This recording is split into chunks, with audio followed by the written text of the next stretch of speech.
#1 source for local news. WRAL News. Coverage you can count on. Good afternoon. I am Ken Smith. We are following some breaking news right now involving Michael McClellan. He is the man who was in court earlier today after admitting to kidnapping and killing Hania Aguilar. Of course, he appeared in court earlier today after that admission and this plea deal that he was granted. Well, in the last 30 minutes, we were able to confirm with the Robeson County Sheriff's, Bernice Wilkins, that McClellan tried to escape not once, but twice. He tried to escape on his way to the courtroom this morning, and then he tried to escape a second time as he was being transported to Central Prison. Here's what we've been able to find out from Sheriff Wilkins in an exclusive interview with WRAL. He said somehow McClellan got some type of homemade handcuffs key. He was able to get out of the chains in the backseat of that car. This whole altercation occurred on I-40. It caused a crash.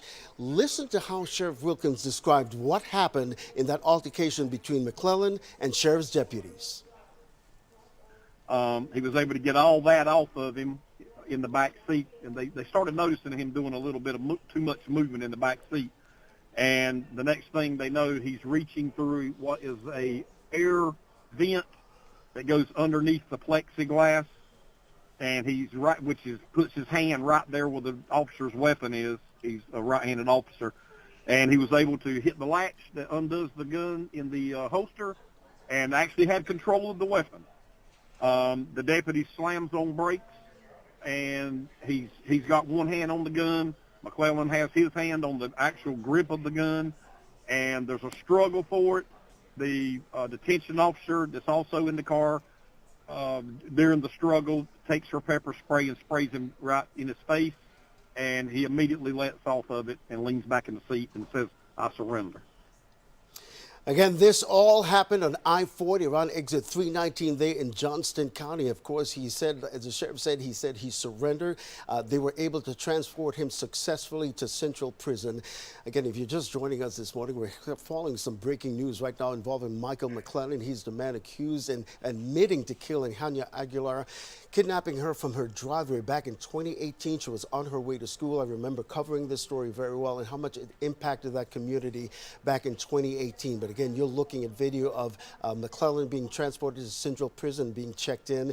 He caused that real situation this morning when he not only tried to escape once, but he tried to escape twice. And of course, he was unsuccessful in both instances. This is a situation that we will continue to follow for the rest of the afternoon here on WRAL. Of course, this is a picture of Hania Aguilar. We were able to talk with her family members earlier today. Of course, this is something that they've been following and have been so distressed for the last several years, and we've been following their situation with them as they continue to look for justice in this case. Of course, you're looking now at video of Michael McClellan as he was leaving the courtroom this morning.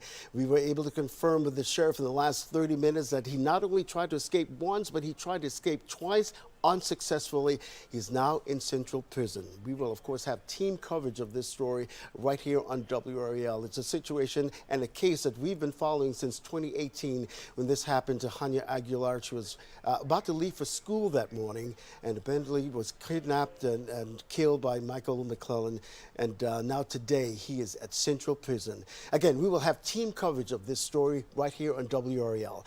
Stay tuned for the Kelly Clarkson Show. We'll see you right back here starting at 4. They are